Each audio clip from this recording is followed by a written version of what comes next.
मेरा नाम नियति है और मैं गुड़गांव से हूँ। मैं एक एमएनसी कंपनी में जॉब करती हूँ। मेरे हस्बैंड भी एमएनसी कंपनी में जॉब करते हैं। मेरे घर में सास-ससुर, मेरी एक ननद और मेरे हस्बैंड हैं। मेरी और मेरे हस्बैंड की लव मैरिज हुई थी, लेकिन हमारी लव मैरिज में बहुत सारी प्रॉब्लम्स आई थी, क्योंकि मेरे हस्बैंड की माँ हमारे रिश्ते के लिए तैयार नहीं थी।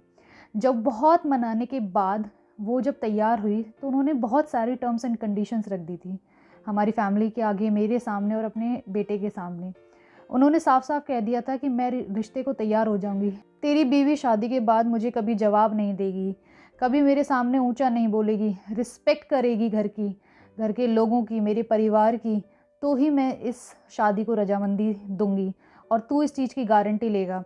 अगर कल को कभी भी इसने मुझसे ऊँची आवाज़ में बात करी, बदतमीज़ी करी या कुछ भी किया, तो तू ज़िम्मेदार होगा और फिर आगे हो सकता है मेरा और तेरा रिश्ता टूट जाए। बहुत तरीके की इस तरीके की टर्म्स एंड कंडीशन थी। इन्हें मान लिया कि मम्मी, मैं आपको विश्वास दिलाता हूँ कि ये ऐसा कुछ भी नहीं करेगी, हमेशा आपकी रिस्पेक्ट करेगी, कभी भी आपसे बदतमीज़ी नहीं करेगी। क्योंकि मेरी सास के थोड़ा दिमाग में था कि लव मैरिज जो होती हैं उसमें बहुएँ अपनी चलाती हैं, वो लड़कों को उँगली पे नचाती हैं। थोड़ा-सा उनकी जो सोच थी वो पुराने ख़्यालों की थी।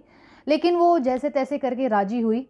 कहीं मुझे लगता था कि वो खुश नहीं थी हमारी शादी से, बट स्टिल उन्होंने मुझे एक्सेप्ट किया। मेरी शादी हुई। शादी के होने के कुछ दिन बाद जब मैंने ऑफ़िशियली घर का काम सँभालना शुरू किया, तो मैं फर्स्ट डे मुझे और मेरे हस्बैंड को साथ में जॉब पे जाना होता था।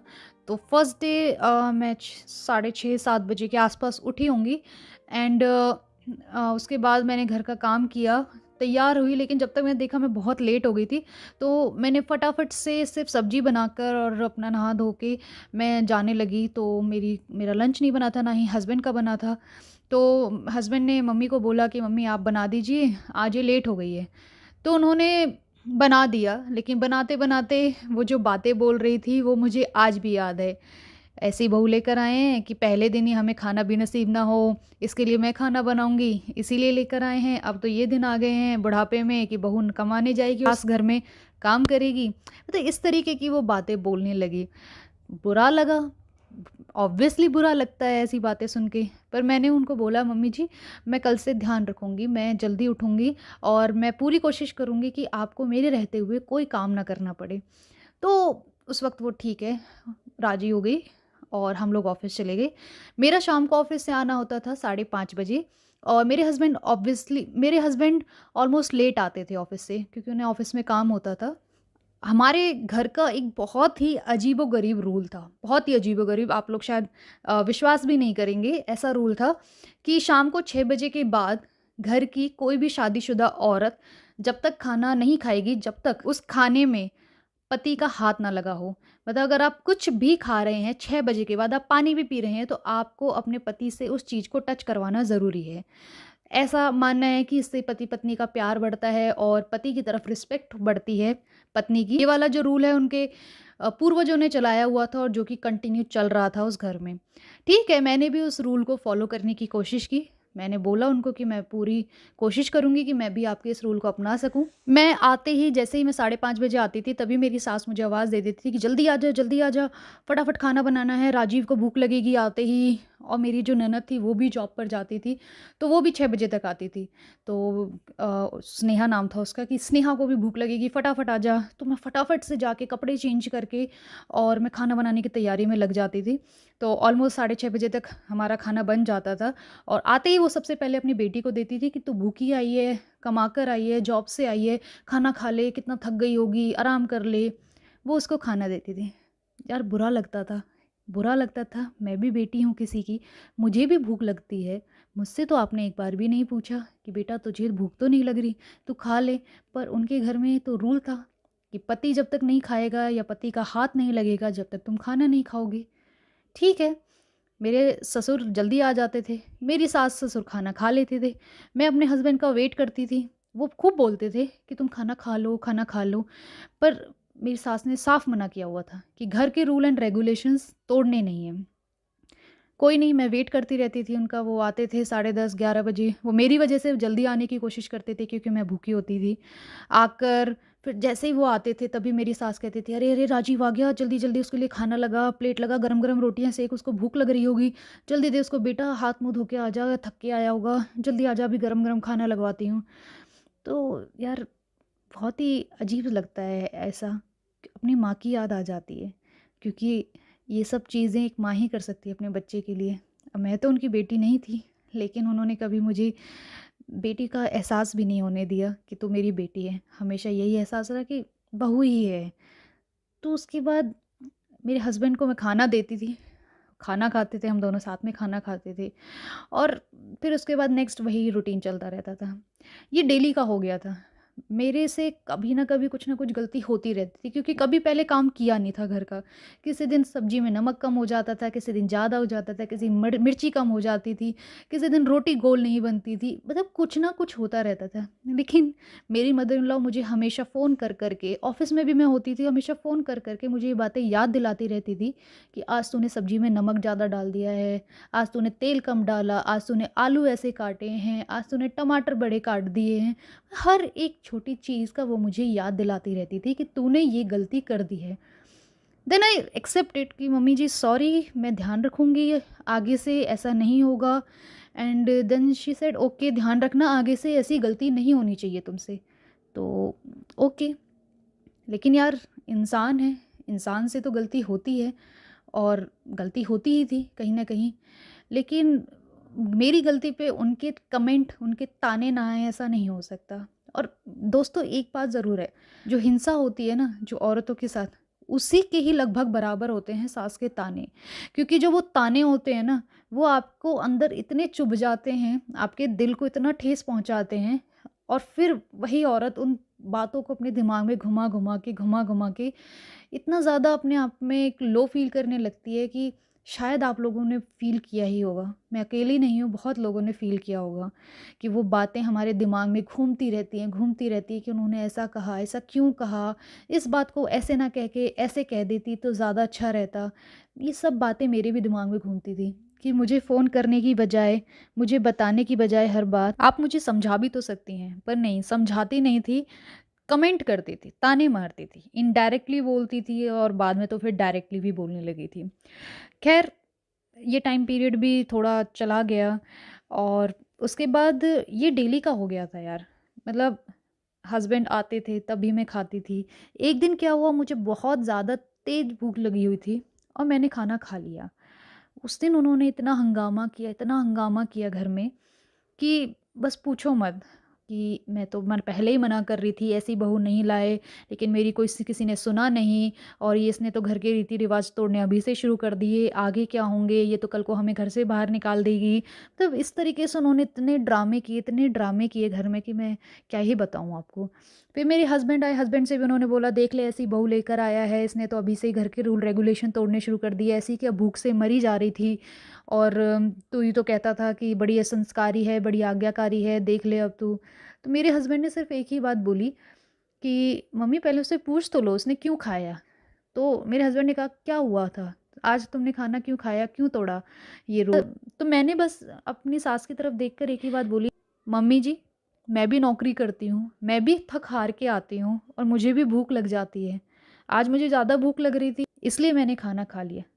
बस, इतना कहना था मेरा, इतना सा कहना था मेरा।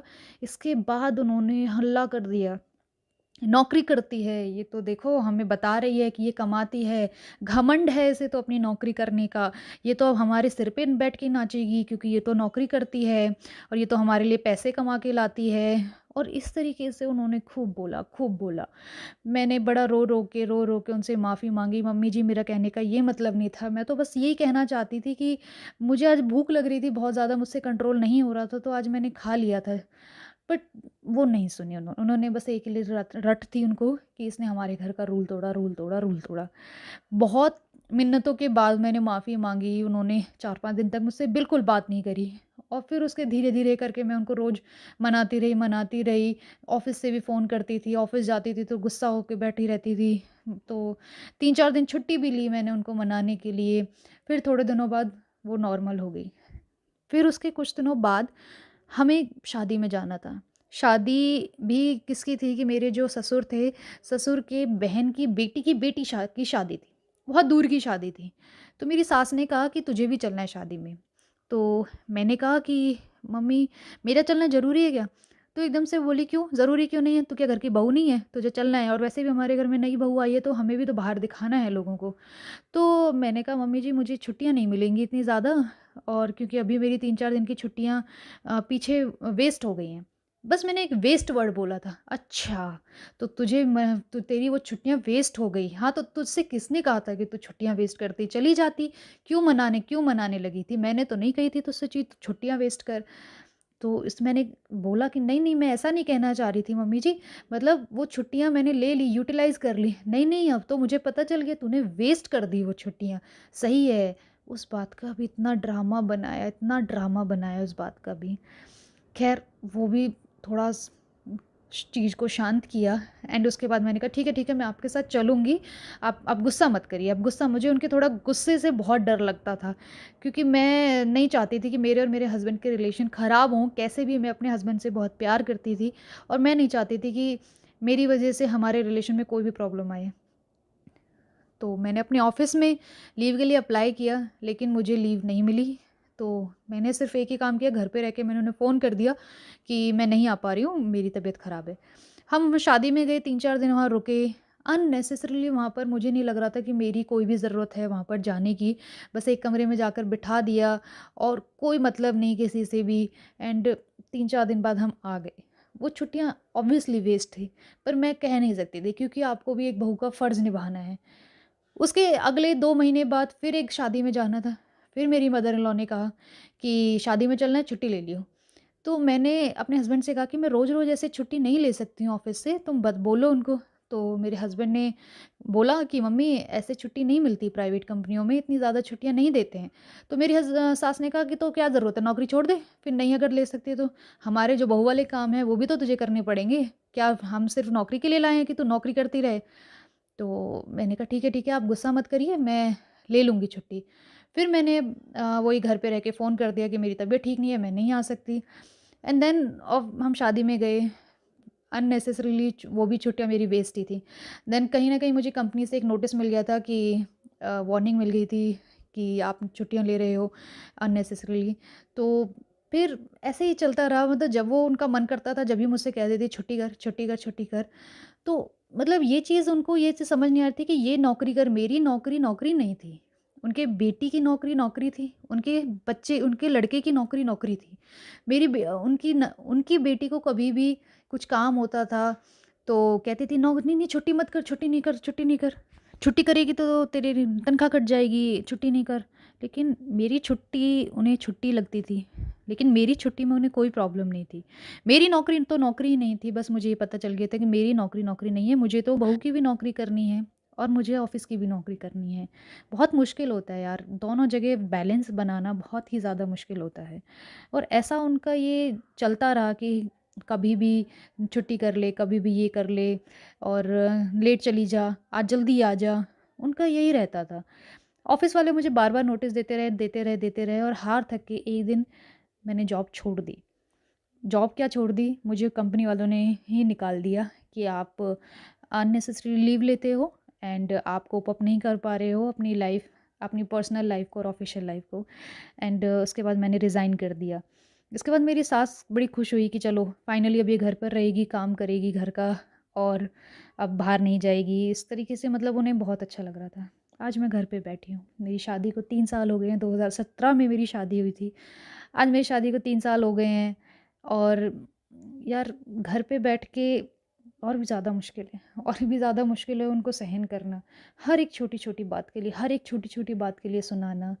मतलब उनको ये समझ ही नहीं आता कि अगर आप समझाना चाहते हो किसी सामने वाले को तो आप प्यार से भी समझा सकते हो। आप रिस्पेक्ट की एक्सपेक्ट करते हो तो कम से कम आप भी रिस्पेक्ट दीजिए ना अपनी बहू को, तभी तो वो आपकी रिस्पेक्ट करेगी। आप उनके साथ प्यार से रहोगे, तभी तो वो आपके साथ भी प्यार से रहेगी। हर बात पे ताने मारनी, हर बात पे कुछ ना कुछ कहते रहना, तो आपको लगता है कि आपकी बहू कभी भी आपके साथ अच्छे से रहेगी, अच्छे से बिहेव करेगी? हालाँकि मैं उनको कभी जवाब नहीं देती। मैं आज घर से ही काम कर रही हूँ, मैंने फ्रीलांसर के तौर पर मैं घर से जॉब कर रही हूँ, लेकिन उनको वो जॉब भी मेरी जॉब नहीं लगती। घर पे मैं काम करती रहती हूँ, क्लाइंट का फ़ोन आता है, मीटिंग होती है, कुछ ना कुछ बोलती रहेंगी, कुछ ना कुछ कहती रहेंगी। हार थक के मुझे ऐसा लग रहा है कि अब मुझे वो भी क्विट करना पड़ेगा। यार, मैं बस ये इसलिए शेयर कर रही हूँ क्योंकि मुझे नहीं पता कि मैं इस चीज़ को कैसे हैंडल करूँ, कैसे इस सिचुएशन के साथ निपटूँ। कुछ कह भी नहीं सकती उनसे, कुछ कहने की हिम्मत भी नहीं है। थोड़ा डरती हूँ मैं उनसे, और लेकिन यार सुना नहीं जाता। सुनती हूँ तो ये चीज़ें दिमाग में इतनी ज़्यादा घूमती हैं, इतनी ज़्यादा घूमती हैं कि मतलब मेरा सर फटने को होता है कभी-कभी। अचानक से एक दिन मैं आपके चैनल की वीडियोज़ देख रही थी, एंड देन आई रियलाइज़ कि यार सब लेडीज़ की एक जैसी कहानियाँ हैं। सबकी कुछ ना कुछ प्रॉब्लम है लाइफ़ में। किसी की प्रॉब्लम छोटी है, किसी की प्रॉब्लम बड़ी है, बस यही है। तो आई नो इस किसी के पास इस चीज़ का सॉल्यूशन नहीं होगा, बट फिर भी अगर किसी के पास सॉल्यूशन है तो मुझे बहुत खुशी होगी। And thank you for creating a good channel. And अगर हम कम्युनिकेट कर पा रहे हैं इस माध्यम से तो ये बहुत ही अच्छा है। So thank you so much for sharing my story. And yes, this is my story only. Thank you. तो ये थी दोस्तों नियति जी की स्टोरी जो उन्होंने हमें सेंड की है। एंड नियति जी, बहुत सी सासें ऐसी होती हैं जो अपनी बहू को बहू मानती हैं, उनकी नौकरी को नौकरी नहीं मानती है। एंड आई नो आपके सिचुएशन से गुजर रही होंगी। एंड थैंक गॉड मेरी सास बहुत अच्छी है एंड वो मेरी हर एक चीज़ का ध्यान रखती है। बट हर कोई लकी नहीं होता, हर किसी को अच्छी सास नहीं मिलती है, आई नो। एंड इस आपकी इस प्रॉब्लम का सॉल्यूशन आप आपको ऑडियंस देगी। ऑडियंस प्लीज़ कमेंट करके बताइए उन्हें क्या करना चाहिए, कैसे वो इस सिचुएशन से बाहर निकल सकती हैं या कैसे इस सिचुएशन के साथ वो एडजस्ट कर सकती हैं। जो भी आपके कमेंट हैं, जो भी आपके व्यूज़ हैं, प्लीज़ हमें कमेंट बॉक्स में ज़रूर बताइए। मिलते हैं हम अपनी एक अलग नई कहानी में। सो जब तक आप देखते रहिए हर औरत की कहानी, एंड प्लीज़ चैनल को सब्सक्राइब करना ना भूलें। Thank you.